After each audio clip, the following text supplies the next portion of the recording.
22장. 자, 6월절이라고 하는 무교절이 다가왔습니다.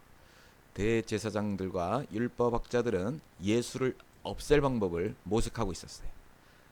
근데 그들은 백성들을 두려워했기 때문에 자, 사탄이 그 열둘 중 하나인 가롯이라는 유다에게 들어갔대요. 사탄이 들어갔대. 유다에게 들어갔대. 누가복음에서는 이렇게 굉장히 세밀하게 나오네요. 사탄이 베드로한테도 들어갔었어요. 예수님이 사탄아 내 뒤로 물러서라 그랬잖아요. 베드로한테도 들어갔었어요. 나한테도 수도 없이 들어왔을 거고 지금도 있을지 없을지 모르겠지만 자, 유다는 대제사장들과 성전 경비대장들에게 가서 어떻게 예수를 그들에게 넘겨줄지를 의논했습니다. 그들은 기뻐하면서 유다에게 돈을 주기로 약속했습니다. 유다도 이에 동의하고 무리가 없을 때 예수를 그들에게 넘겨주려고 기회를 엿보고 있었습니다.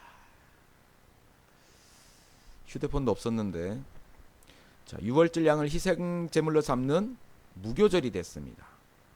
무교절. 유대인 달력으로 6월절 다음 날인 한 주간 동안 무교봉을 먹음. 그래도 이렇게 나와 있네요.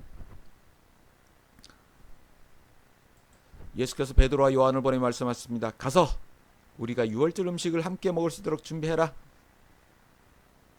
그들이 물었어요. 어디서 준비할까요? 선생님. 예수께서 대답하셨습니다. 성 안으로 들어가면 물동이를 메고 가는 사람을 만나게 될 거야. 그가 들어가는 집으로 따라 들어가. 그 집주인께서 그 집주인에게 선생님께서 내 제자들과 함께 6월절 음식을 먹을 방이 어디냐고 물으셨습니다라고 말하라. 이야, 바로 그냥. 하긴 그 정도 예수님이 다니셨으면 다 알겠죠. 그 안에서도 예루살렘 안에서도 많은 사람들이 알겠죠.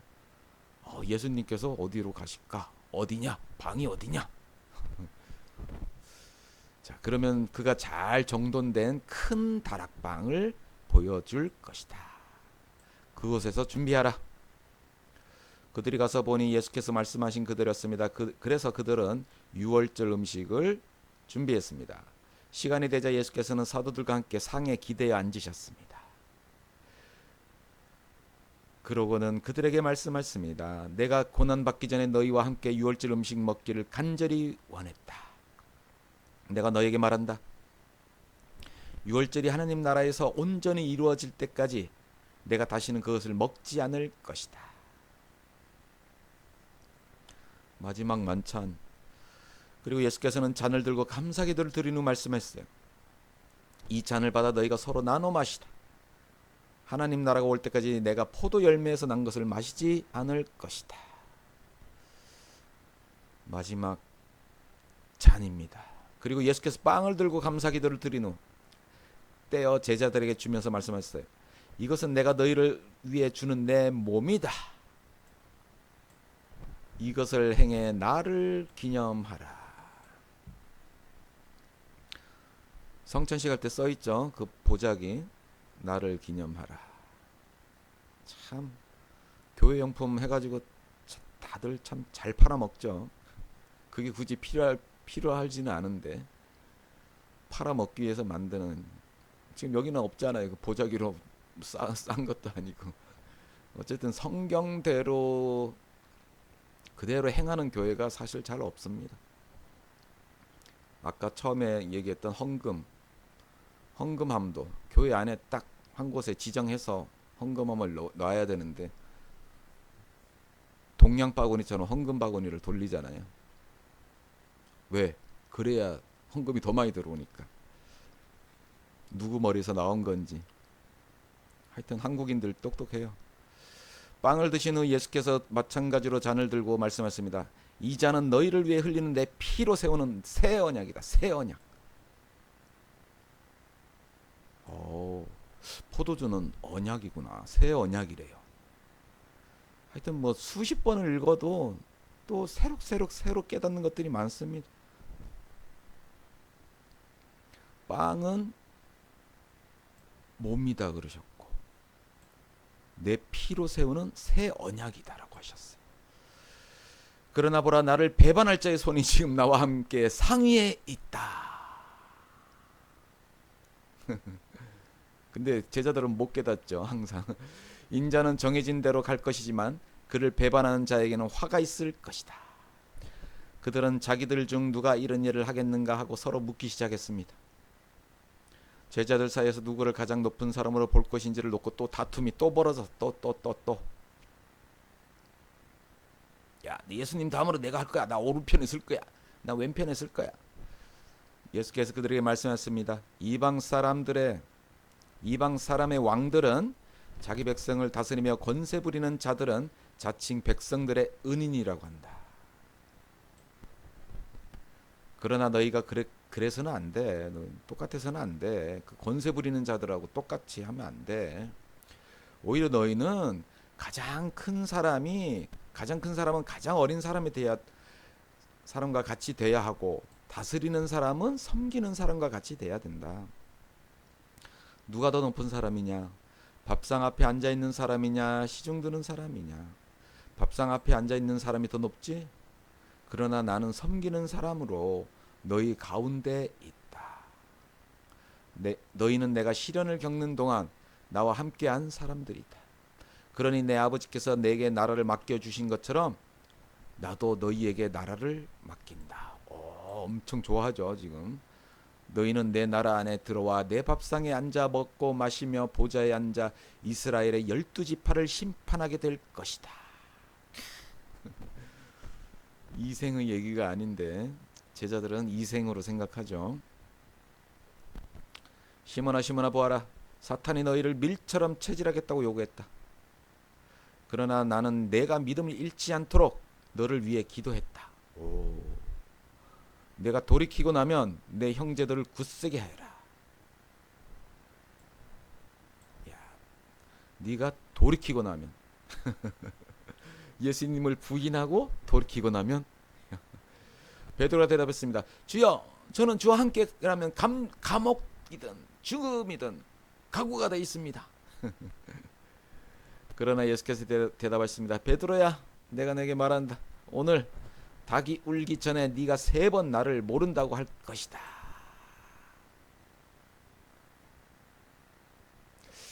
저는 이 구절을 성경에서 처음 본 게 아니고 고등학교 국어책에 이 얘기가 나오더라고요. 누구 소설이었는데 김동민가 누구 소설에 이 얘기가 나와가지고 그때 처음 알았는데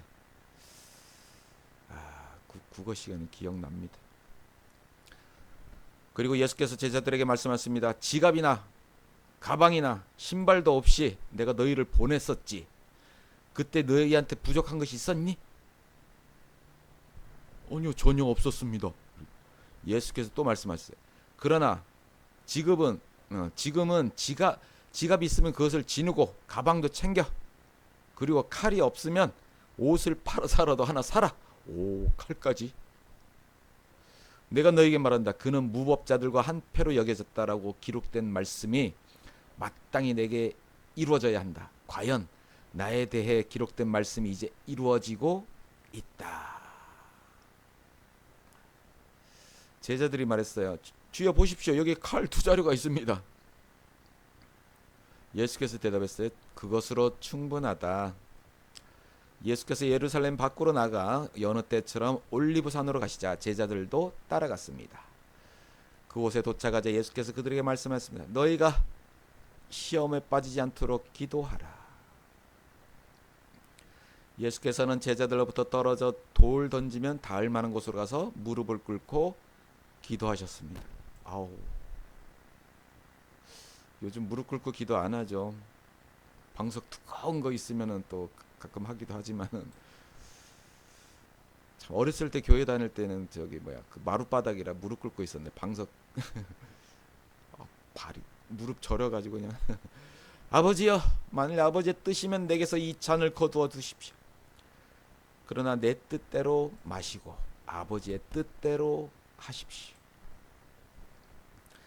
그때 하늘로부터 천사가 나타나 예수께 힘을 복도와 드렸습니다. 예수께서는 고뇌 속에서 더욱 간절하게 기도하셨어요. 자, 땀이 핏방울같이 내 땅에 떨어졌대요. 이야, 어떻게 땀방울이 핏방울처럼, 같이라고 돼 있죠? 같이. 약간 붉은기도 났나 봐요. 땀 속에 그 땀으로 이렇게 피도 어느 정도 나올 수도 있기 때문에. 예수께서 기도를 마치고 일어나 제자들에게 가보시니 그들은 슬픔에 지쳐 잠들어 있었습니다. 슬픔에 지쳐? 고단에 지친 게 아닌가? 예수께서 그들에게 말씀하셨어요. 왜 자고 있느냐? 일어나 시험에 들지 않도록 기도하라. 예수께서 아직 말씀하고 계실 때 한 무리의 사람들이 나타났어요. 12 제자 중 하나이며 유다라 불리는 사람이 그들을 이끌고 온 것입니다. 그가 예수께 가까이 다가와 입을 맞추었습니다. 와, 배신도 이런 배신이 없다. 예수께서 물으셨어요. 유다야, 네가 입맞춤으로 인자를 배반하려느냐? 그냥 저 뒤에서 저 사람이 예수예요 하고 그러는 것도 아니고 당당하게 가서 입맞춤으로 딱 알려줘. 예수 곁에 있던 제자들이 돼가는 일을 보고 예수께 주여 우리가 칼로 칠까요? 라고 물었습니다. 그리고는 그 중 하나가 베드로였죠. 대제사장의 종의 오른쪽 귀를 잘라버렸대. 어떻게 귀를 탁 잘라버릴 수가 있지? 휘둘러도 귀 자르기는 쉽지 않은데 막 이렇게 손으로 팔로 막 옥신각신하다가 어떻게 칼로 하다가 잘렸나 봐요. 그러자 예수께서 대답했어요. 그만둬라. 그리고 그 종의 귀를 만져서 고쳐주셨대.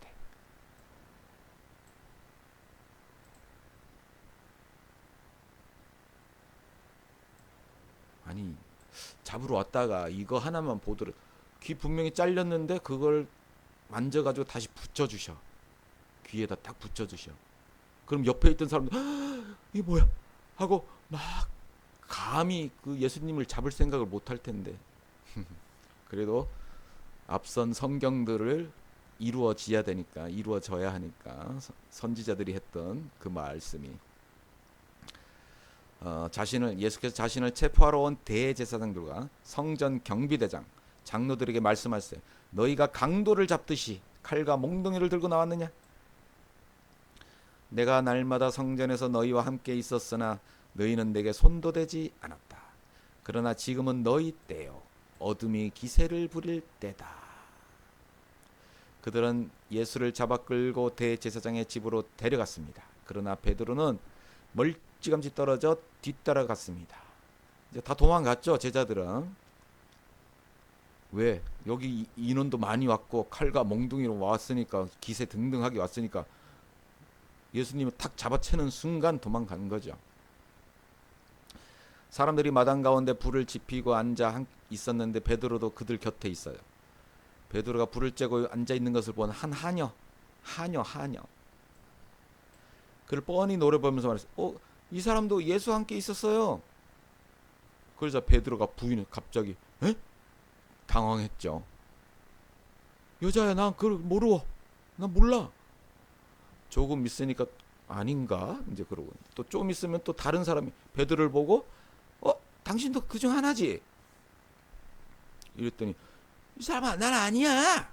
연기를 굉장히 잘한 것 같아요.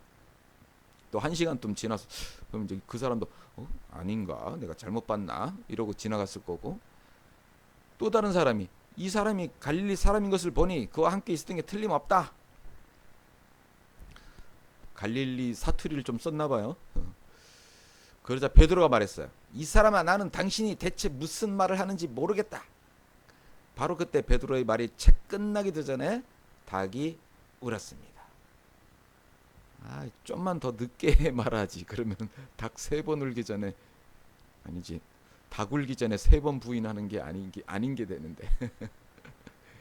닭이 준비하고 있었어요. 베드로가 3번 딱 부인할 때 그때 울려고 딱 준비하고 있었던 거예요.